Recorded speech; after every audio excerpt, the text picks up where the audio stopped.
This city is an open wound, begging to be stitched. There's I so many am the good lines. law. There's so many good lines in this freaking episode, I will tell you.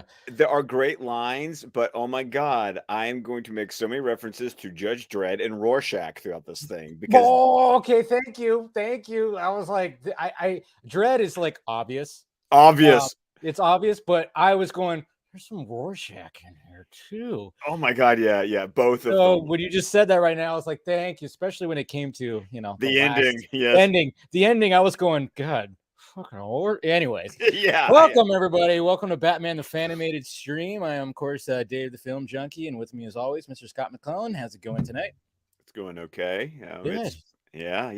You might hear some rumbling. We got some storms rolling through right now, so Yeah. You were talking about that beforehand. Hopefully, it doesn't affect anything, but it should be fine. So hello, everybody. Rez, this is a Batman stream. We're not going to be talking about news. Tune in tomorrow, though. FJ Live, Film Junkie Live. I'll talk about that. But going on, Mr. Venom, right there. There's a reason why Batman needed to lock. That's right. Yeah, uh-huh. Batista. Batista, I mean, you're just big guy, of course. Lock her up. Okay, I know what you're talking about. Tony Movie Chappie D9, Neil Blomkamp fan. How's it going, guys? Good to see you. We got Tet here too. Ahoy, ahoy, Mr. Jason McKenzie. And I said hi to Ryan. But thank you guys for tuning in. Thank you guys for being a part of this. And been quite a weekend, that's for sure. We had a fun Friday vodka stream, that's for sure, and hopefully everybody enjoyed that who saw that. And if you didn't see it, give it a watch. There's a little indie director that might have shown up and talked to us for a little bit, And a lot of bourbon. God, how are you feeling the next day? not good, man. Yeah. Not good. No. Hey, it was that night. It was that It kind of was. night. It was. It was that kind of I am so in the 40 club. That is. Yeah. Right. So much in the 40 club. But yeah, great talk with Zach talking about AFSP, talking about the full circle event. So if you do it, do us a favor, check that out. You were actually running something for your birthday this week, and you already met the goal. I've actually already gone over the goal. That's awesome. And your birthday is not till Thursday. Thursday. So yeah. so the fundraiser's still going. So yeah, let's see how far above the goal we can go. But yeah, I'm already I made my goal and then got another donation. So if you go, it's pinned at the top of my Twitter feed over at Scott DC27. Please donate if you can. Something I haven't mentioned though, and in addition to that, is when you do a birthday fundraiser, you can also attach it to a local chapter so that your local chapter gets a portion of the proceeds. So I've made sure that the Alabama chapter of AFSP is going to benefit from this fundraiser. That's awesome. So there you go. So yeah, if you have a little extra scratch, go ahead and donate to that. And then of course, like under everything, every video or stream that I do, I of course have the Autumn Snyder tribute fund that is underneath, and I'm sure we raised some on Friday. We'll be raising more. We're getting close to that $1 million marker, which is what it's all about. It's what it's all about. I'm sure we'll get to there probably before the event. If we're not already kind of there, I think we are kind of there. I mean, Zach kind of alluded to it, and he said maybe we're getting close. I mean, especially with the tickets and everything selling out in 5 freaking minutes, which is insane. But yeah, so continue to support that. But right now we're gonna talk about a character that it's just, I don't remember a character like this in the books. There's no because there's a reason for that. Okay. He's another creation of the animated series. Yeah. Okay. But he's another animated series character who eventually jumped to the books. Yeah, I was actually going to bring that up because this episode was the first appearance of Lockup of Lyle Bolton. He later transitioned to the comics in the Robin solo series, that Tim Drake had back in the 90s. Oh yes. Yeah, I love those Robin. I've got some issues of those Robin books. So do I. Yeah. But Robin number 24 from 1996 was when Lockup made his first continuity appearance. Funny enough, he makes a continuity appearance before Harley Quinn does. You know, That's funny. Wow. Yeah, now you're like you're stirring up my brain because I got really into the Tim Drake Robin series. I was talking on the Patreon series with Phil about this. Because we were kind of talking about our like favorite Robins, and I was like, yeah, there's something about Tim Drake's Robin. Obviously, love Dick Grayson, he's the OG, of course. But I remember Jason Todd was always the firecracker, but I always liked the Tim Drake Robin just because of I don't know, I just liked them. I don't know. well, I And I think remember, also because he was the Robin when we were growing yeah, up. yeah. So it's Yeah. just I don't know, maybe it's just um yeah, I still remember that. I remember the cover of the first issue too, and I remember seeing it at the grocery store. I was like, "Mom, yep, okay, putting this in the cart." And then, yeah, I don't know how many which ones I collected, but now I'm starting to remember that issue that you were just talking about. So, Jesus Christ, that's why I love talking about this stuff because I'm like, I don't remember that. Oh, but then he got injected into, and this is, you know what?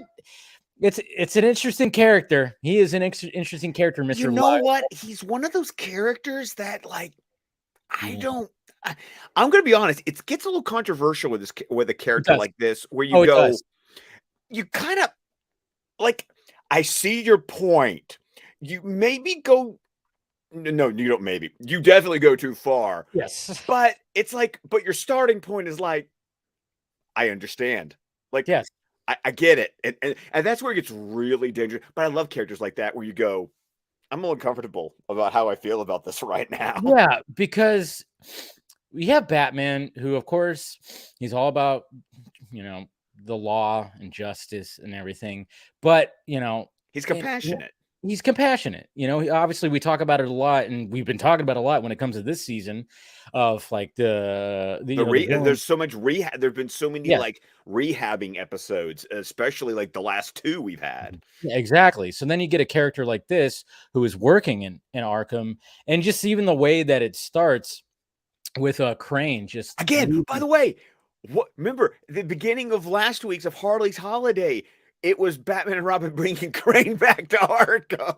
Yeah, Crane keeps on escaping and then getting recaptured. We just don't see those episodes. We just see him getting taken back in. But I mean, it starts a little dark because they're taking him up these steps, and he is so afraid. And this is the scarecrow afraid Oh, of he is crapping his and pants. then we see the silhouette of Mr. Bolton when he opens up the door, and well, let's just say, he eats his protein. He definitely does. He's a big dude. He's He is definitely a big huge, dude. and he's got that voice that's just like And who's the voice? okay. So it's someone notable, but not someone that I knew, if that Okay. makes sense. Yeah, I know what you're Yeah. talking about. So the voice actor for Lyle Bolton was Bruce Whites. Whites. He is most notable because he played Sergeant Mick Belker on Hill Street Blues. That's not ringing any bells for me. I See, don't that's the thing. think I so. know the show Hill Street Blues, Yeah. but I never watched it. Now, he's Emmy award winning. He actually won an Emmy for that show for Oh, wow. Best Supporting Actor in 1984.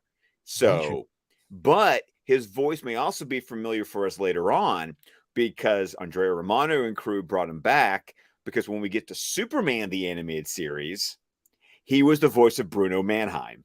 Oh, okay. So When he they comes bring in all back. the inner gang stuff Uh-huh. in, they reuse him like a lot of actors we've talked about.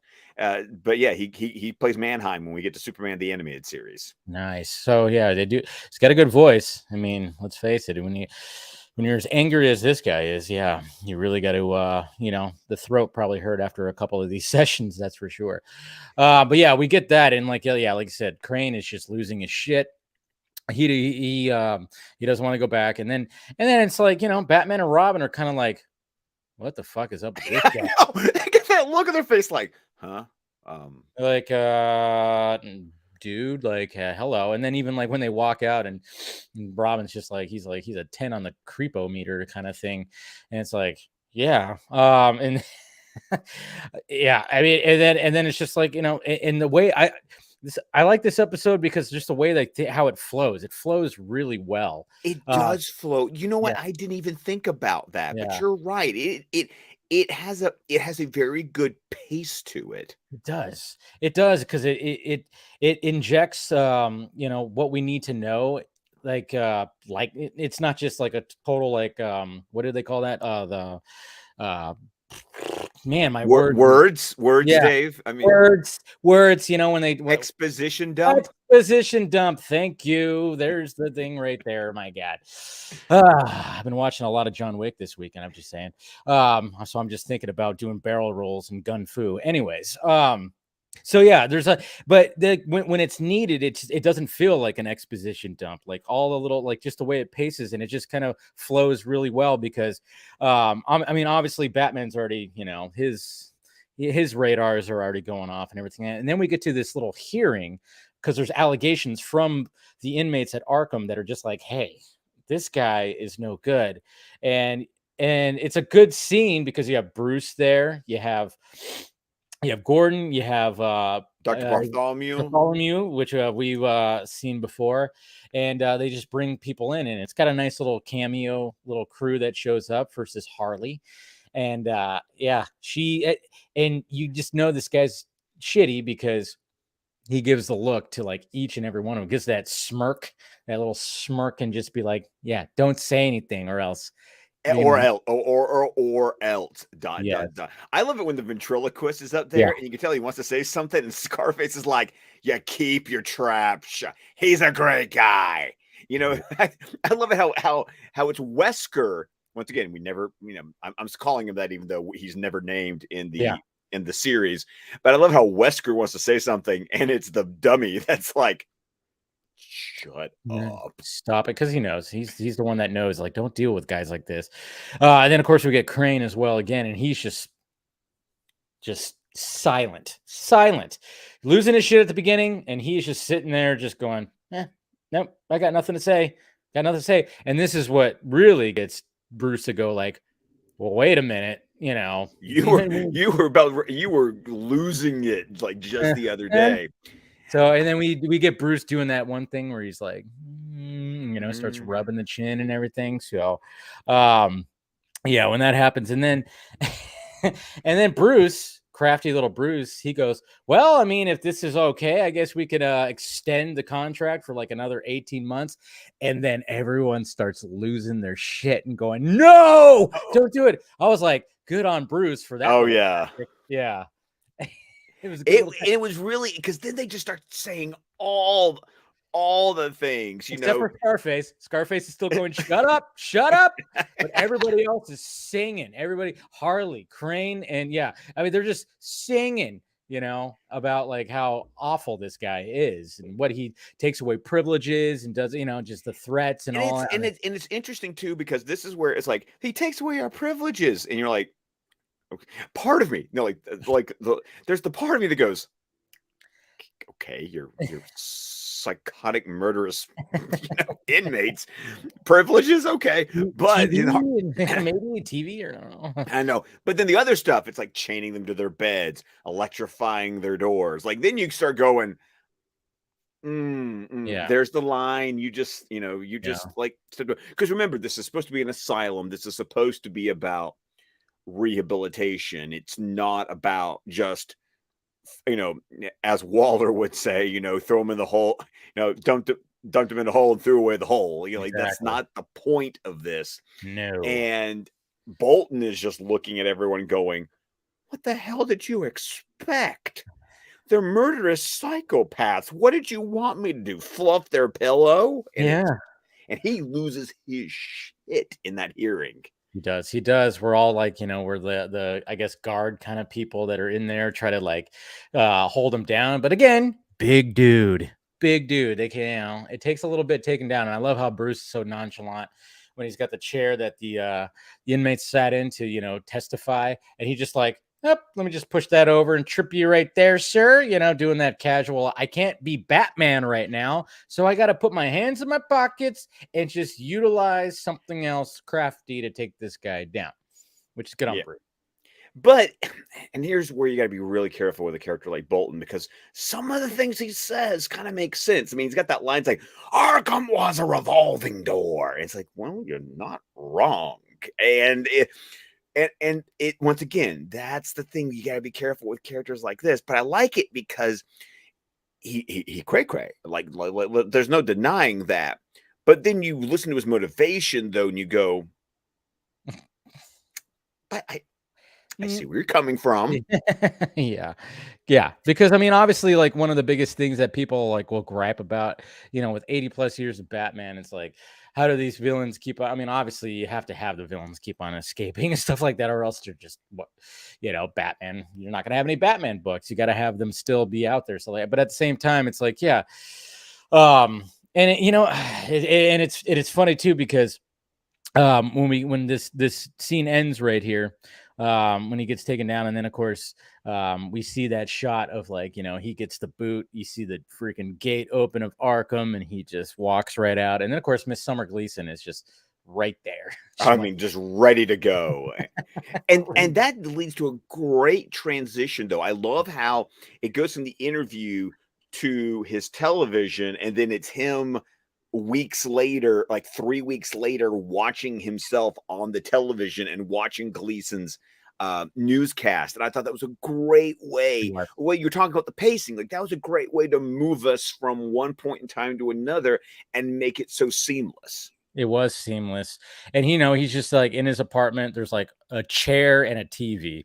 This guy doesn't care about, knickknacks and IKEA furniture. No, he's just like, just need a chair and a TV. And this is where that line that I said at the beginning when Gleason interviewed him, where he's like, this city is an open wound begging to be stitched. And I was like, it's a good line. It's a good Yeah.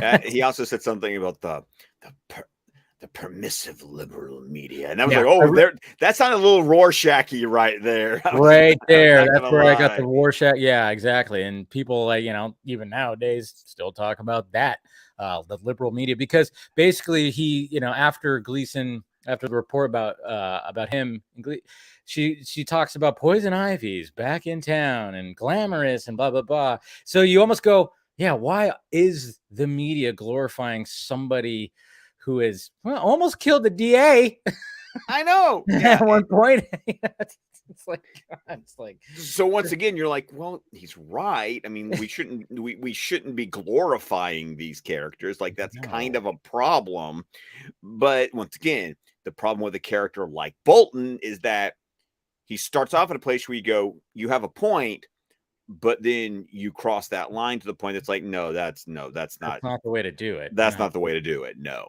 And then we get Summer and Bruce. I guess she wanted to get an exclusive with Bruce, took her to because we lunch. we jump another 6 months, Yes, that's right. which There is I a time break. appreciate. Okay, I'm going to stop here and say I appreciate the 6 month time jump Mhm. because if he's going to become a vigilante slash supervillain, because Takes time. yeah, he needs to make a costume. He needs to build his gear. So I like it. It's good that he just doesn't immediately become that. It's like no, we give some time to allow for that to occur.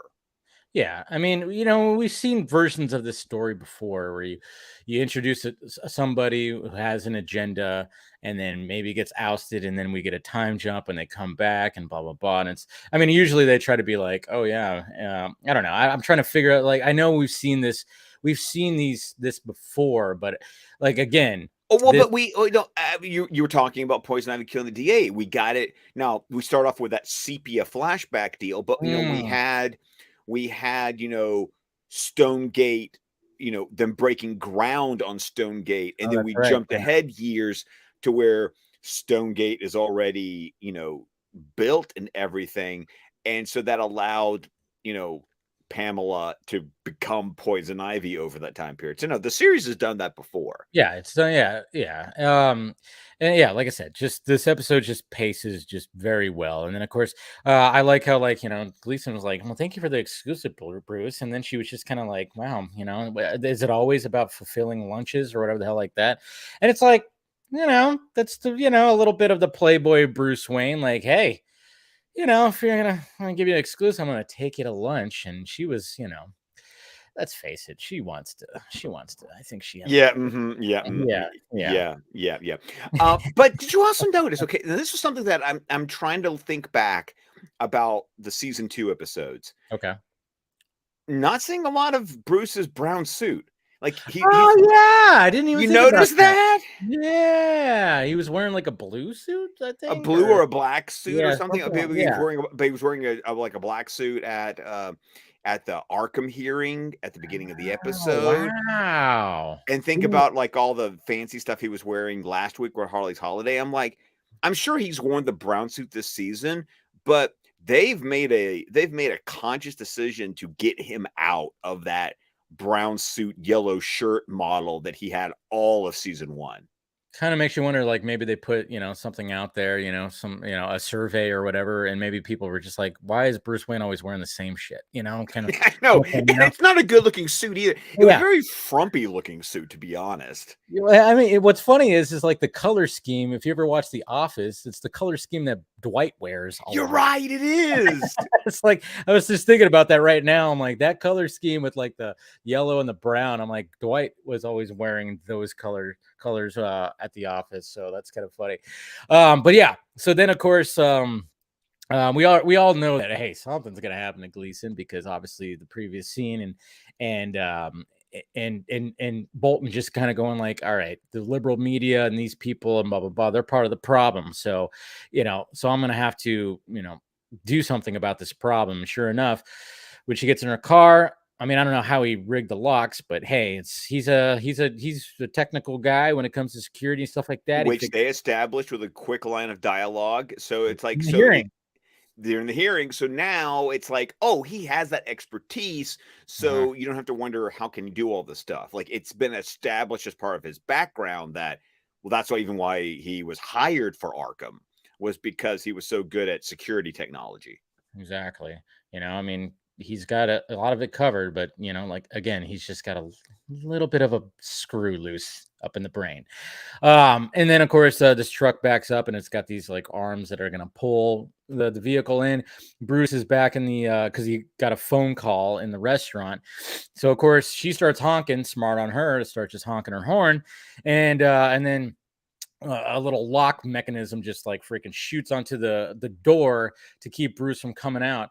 And then Bruce, he does something pretty nifty and interesting that we haven't really seen before, like releasing some smoke so we could change into Batman. Oh yeah, I always love that. There'll be a really cool scene later on in season 3. I'll refer back to with something like that when a Hmm. hero has to make a really quick costume change in the middle of a crowd. So Yeah, but I mean, it's not a bad idea. You just fill it up with smoke, change real quick. I mean, you got to be kind of makes you wonder though, like when Bruce is training, doing all the other stuff, training with martial arts, weaponry, and all the stuff and everything like that. He's got to. There's got to be a training session where he has to do this, right? Where he has to change real quick, just in case with smoke.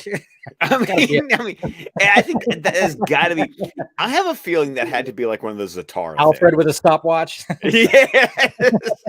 It's like that. It's like that scene in Secret of the Ooze when like they release the smoke bombs and Raphael comes in and helps. What's his name? You get take Kino. Yeah, there you go. Kino. You get Yeah. all the little bells off the dummy into his hands. It's ninja. It's ninja like, and we know where his training comes from, folks.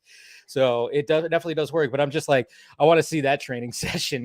Where Alfred's just sitting there holding, on the Stopwatch. stopwatch and see him change quickly into his suit, to his bat suit. So, but and then of course, yeah, and then we get our introduction to the costume, which yes is very Drudge So Dredd. Judge Dredd. I Yeah. mean, oh, Except his eyes aren't covered and his face is covered. well, But okay. So this is interesting because he's not like wearing a helmet. no, It's just a balaclava. Like yeah, it's it's a ski mask. I mean, it's just a ski mask basically. But it's the whole like he's got the shoulders, like he's yeah, got that he's got that weird thing with a chain going across it. Like that's really where the Judge Dredd feeling goes, which is great because he does have sort of that ultra, you know, draconian view of the law that Judge Dredd would have had. So you cannot tell me there was not some inspiration taken when they created this character. absolutely. They 100% looked at that and said, "Hey, we need somebody like that for here for sure."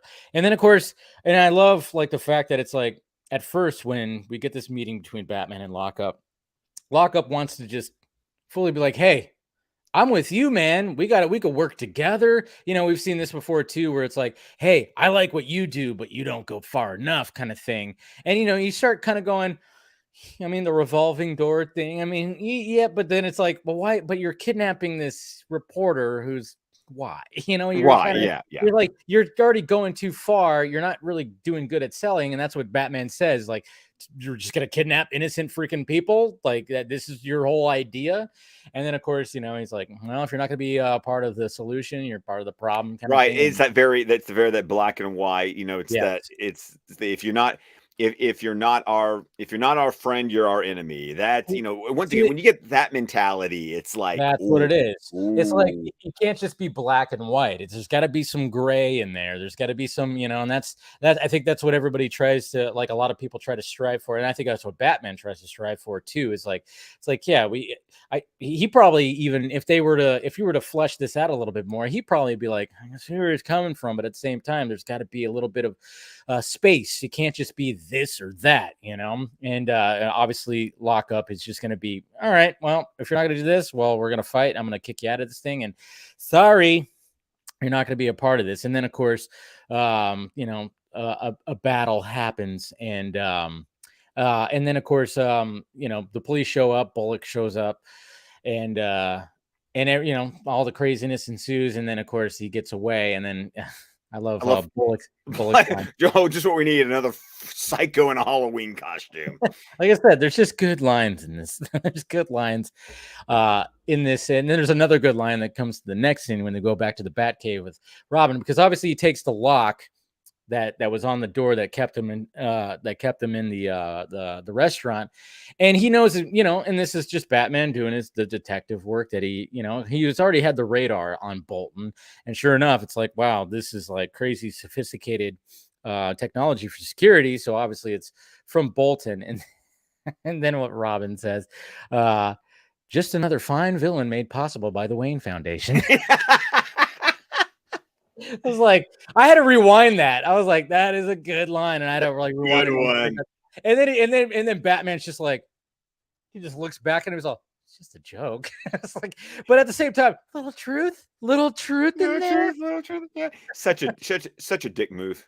There it is. But a Such a chain. joke. There we go. There's Where's the rim shot right there? I like that. yeah. Pay your tip your waitress. I'll be here all night. Thank you.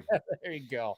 No, but I thought that was just a great line right there. It's just giving him the business. That's why we love Robin, when he does that, when he just says what's on his mind, just puts the zinger out there. It's good stuff. So then, of course, they are gonna separate. Robin goes to Bolton's apartment, and yeah, I like how he's just like, oh yeah, you just Alcatraz like chic. early Alcatraz. Yeah. Yeah, really early Alcatraz. And it's like, again, Robin with the good zingers right there.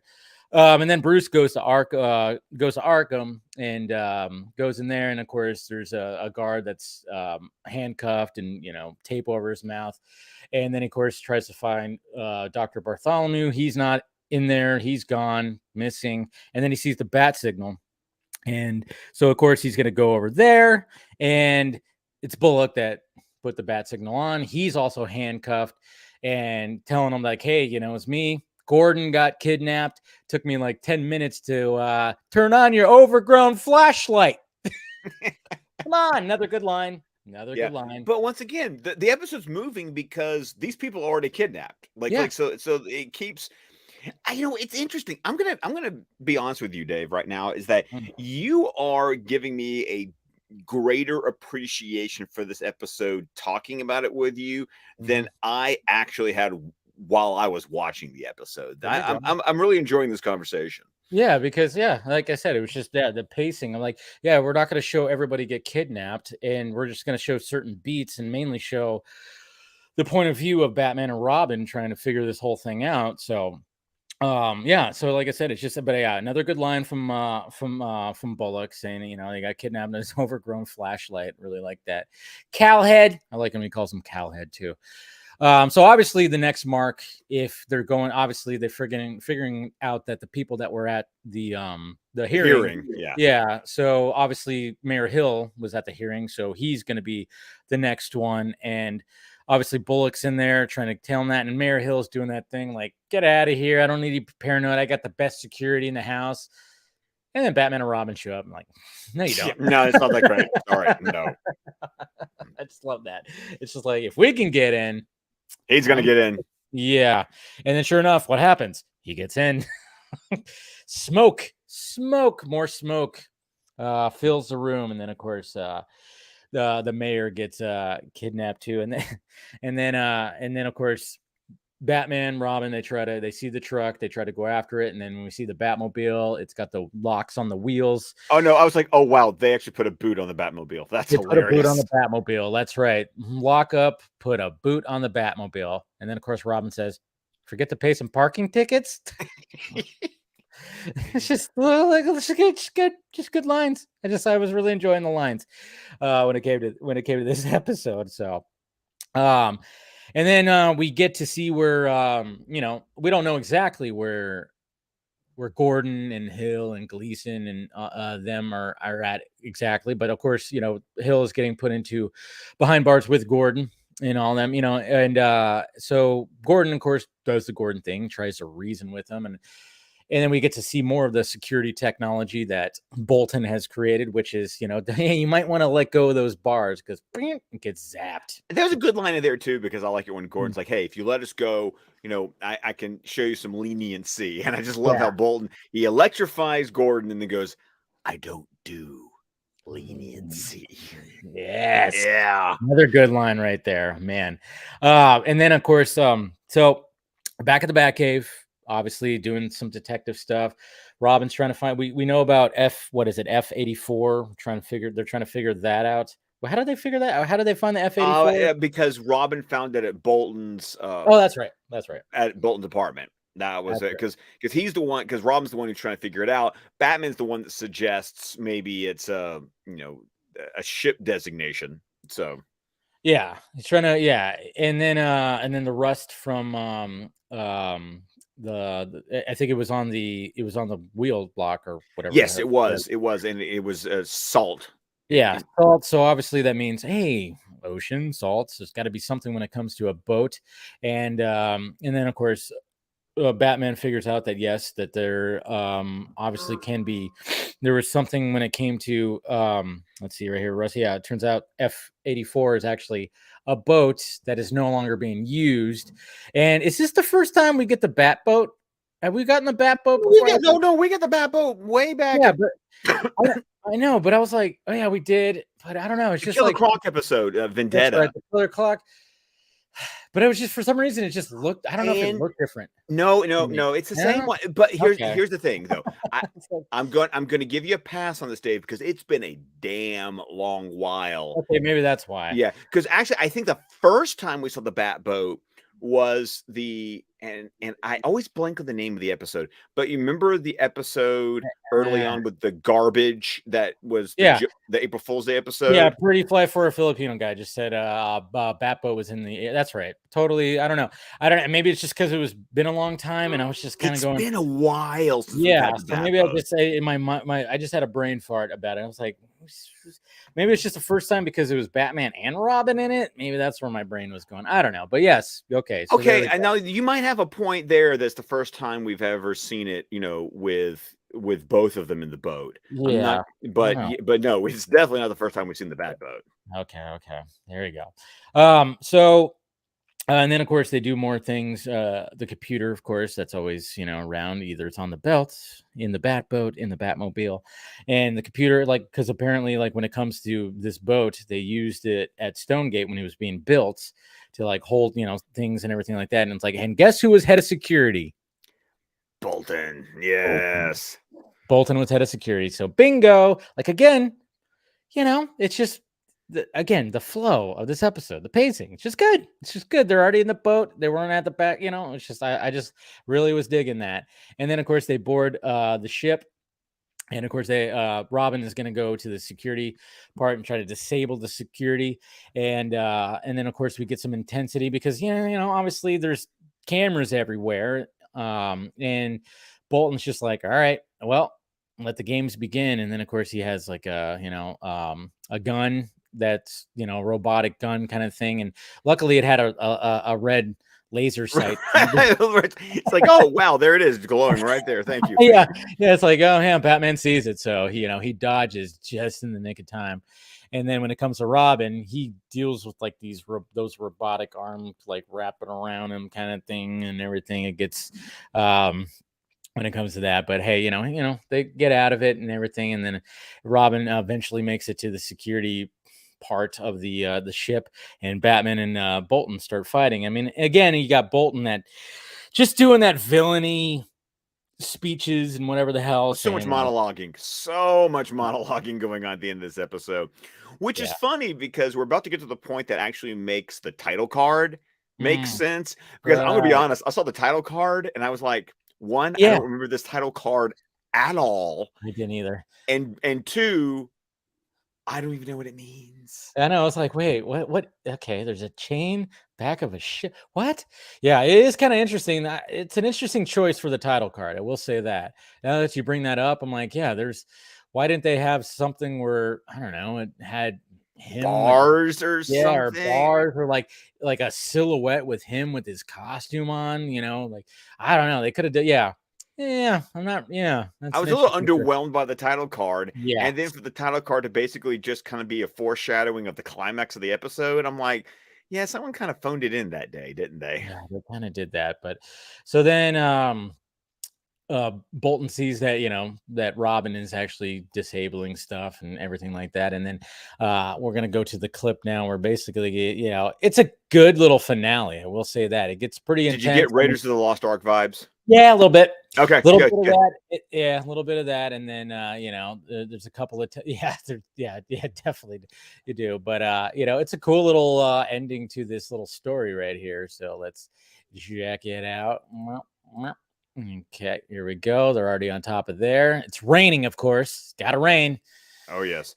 Yes. And the ship is like running, because at this point, hadn't the ship like run into? Oh I forgot about that. Yeah, I forgot to mention that. Is like at this point, like Batman pushed him to one of the controls to let the ship just like move forward, and of course it crashes into rocks. It opens up, water starts filling in. Of course, Robin is trying to get the inmates out, which Gleason, Gordon, Hill, and everybody like that. And of course, water is filling, so everything's just kind of like, whoa.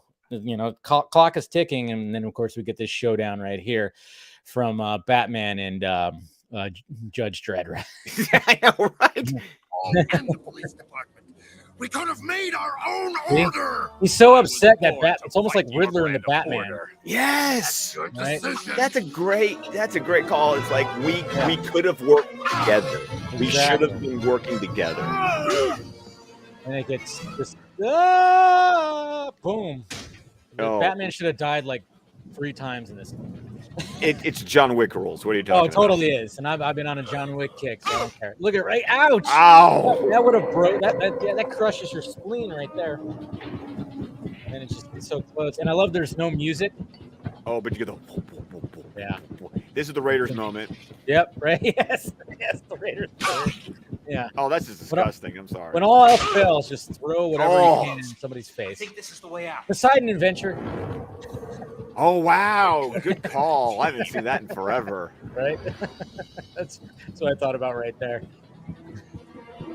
There is something kind of like, oh wow, that was a little dirty. Handcuffing him with his own back cuffs. Right. That was pretty. I didn't even realize. Yeah, that is the back cuff. And now this, however, part is just like Bolton, like why you kidding? Just go ahead and throw him off.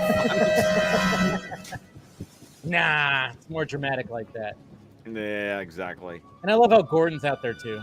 It's like, oh my God, Batman, Batman? Yeah. Dramatic. Always being dramatic. Oh, the theme kicks in. Yeah. And then we get a line from Robin coming up. Because remember, he was handcuffed when we went into the water. That's true. That's Keep asking him to teach me that trick. Exactly. Teach him that trick.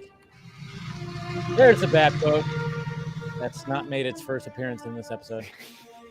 But then we got to continue because this is totally God, this Rorschach. ending. Rorschach, and then you hear everybody. Everybody's just going, this motherfucker's back. And look at him in his face. He's just kind of like, he's just. oh wait, He's okay. all, I just had a thought though. Right Oh, there, what? that shot of Bolton, doesn't Uh-huh. he look like Rhino? Ooh, interesting. Okay. You remember from the ventriloquist Yeah. episodes? Yeah. It does kind of look like him.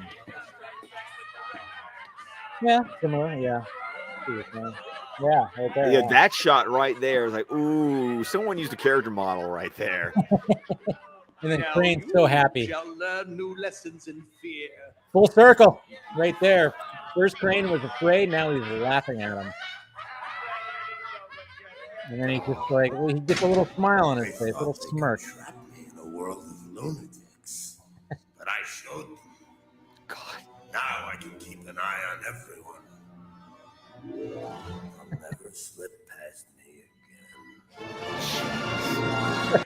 A good ending. That's a great. That actually is one of those like classic Batman the Animated Series endings where you go, "Oh, you cuckoo, you are," because even his eyes, like he's just like, "Yes." Looking around, I can keep an eye on you all. Yeah, but we don't really. Do we ever see? We don't see Lockout again. Yeah. No. This is his. He is a complete one-off character as far as the animated series is concerned. Yeah, but like you said, I mean, you understand the agenda, but again, it's like, yeah, but there was a line and you leaped across it, not just stepped, you leaped across it. It's like, you get it. Like, I mean, yeah, it's just one of those. In the fact that, like I said, it was when he's yelling at Batman when they're fighting, and then like how they could, yeah, it gave me the Riddler vibes from the Batman, because obviously he was totally like, Batman, we can do this together. I'm doing this because we can just join forces and blah blah blah. And of course, Batman's like, no, you're fucking crazy, dude. It's like, this is not what I do. You have the wrong impression about this whole thing. So it was interesting because if you go back to the end of Harley's Holiday last week, I kind of teased that I was not I wasn't particularly looking forward to this episode. Mhm. And I'll be honest, I was a little checked out a little bit while I was watching it today to get ready for it. But I gotta say, man, like I said earlier, this discussion is kind of like Turned it around a little bit. Turned me around a little. I'm not gonna say I've done a complete like 180 on it, but maybe give me a little 45, maybe a little 45. Yeah, there you go. So that's fine. That's what I was going for. No, yeah, it's just this is not an episode that you think about when you think about Batman the Animated. No, it's actually an episode you can easily forget about. Yeah, and I did easily forget. And I remember just, like I said, the title card, you go, no, nothing. Oh, no, there was no recognition whatsoever. And then it's just like, but obviously when you pull it up on HBO Max and you see their title card, you go, oh yeah, that guy. Then I was going, I don't remember exactly everything that happened in that, and you know what? And then you watch and you go, wow, it's it's not bad. And like I said, it was the pacing of the episode that made me appreciate it so much more, because I thought they fit a lot in there without, like I said, not an exposition dump in certain spots. Batman and Robin, we have some good lines in the episode, so it's an enjoyable episode. But yeah, it's forgettable. It could be forgettable. It can't be, but especially here at the end, because like I said, we've only got 3 more episodes for the season 2. And by the way, I'm going to go ahead and tease this to the audience because it's my way of like trying to put your balls in a grip. I have an idea for a special bonus Fan-imated stream we might do. Ooh. So I'm gonna tease it right here, and then we'll talk offline. And I have an idea because we got 3 more episodes of actual season 2. Mm-hmm. We could go ahead and jump into the Sub-Zero movie. Yeah. Which technically, because even though release schedule wise, technically we'd want to go ahead and start Superman the Animated Series, but I'm like, just go ahead and go to Sub-Zero. But there's one more. I'm just teasing the audience now. I'm like, I'm intrigued. Might have something to talk about. So stay tuned. I'm intrigued. But what do we have next week? Oh, next week we have, I think a little hidden gem. Make them laugh. Make them laugh. Certain person that is a villain that squirts things. Yeah. Yeah. Might be worth a Google. Yeah, might be worth a Google if you're tired. Yeah. It's yeah. I'm trying to remember this episode, but yeah. That's gonna be an interesting one to talk about. Maybe It's going to be, I Yeah. feel like there's going to be some discussion to be had with Yeah. this episode. Yeah, there definitely will be. So make sure you guys watch that. We'll be talking about that next Sunday, same bad time, same bad channel. And we thank you guys for discussing Lock Up on this one. You know, it's a good episode, great discussion as always. And yes, Filipino fly for our pretty fly for a Filipino guy. You got it. Condiment King. That's what I was alluding to. But anyways, so thank you guys for watching. And Scott, go ahead. Well, of course, you Take it can away. find me on Twitter at ScottDC27. You can find my podcast at DC Squadcast, wherever podcasts can be found. We're on Vero, Facebook, YouTube, with the entire network of shows at squadcastmedia.com. We are a fan-supported network, so if you can head on over to patreon.com/squadcastmedia, where $5 a month gets you access to exclusive RSS feed of over 400 pieces of content, including our Squadcast Movies Patreon edition, where we review every comic book movie ever made. Nice. Do that. Subscribe, hit the like button, do everything. And I'll see you guys tomorrow. Film Junkie Live, 6 p.m. Pacific Standard Time. And anybody, again, next week, Batman the Fan-imated, same bad time, same bad channel. Talk to you guys later.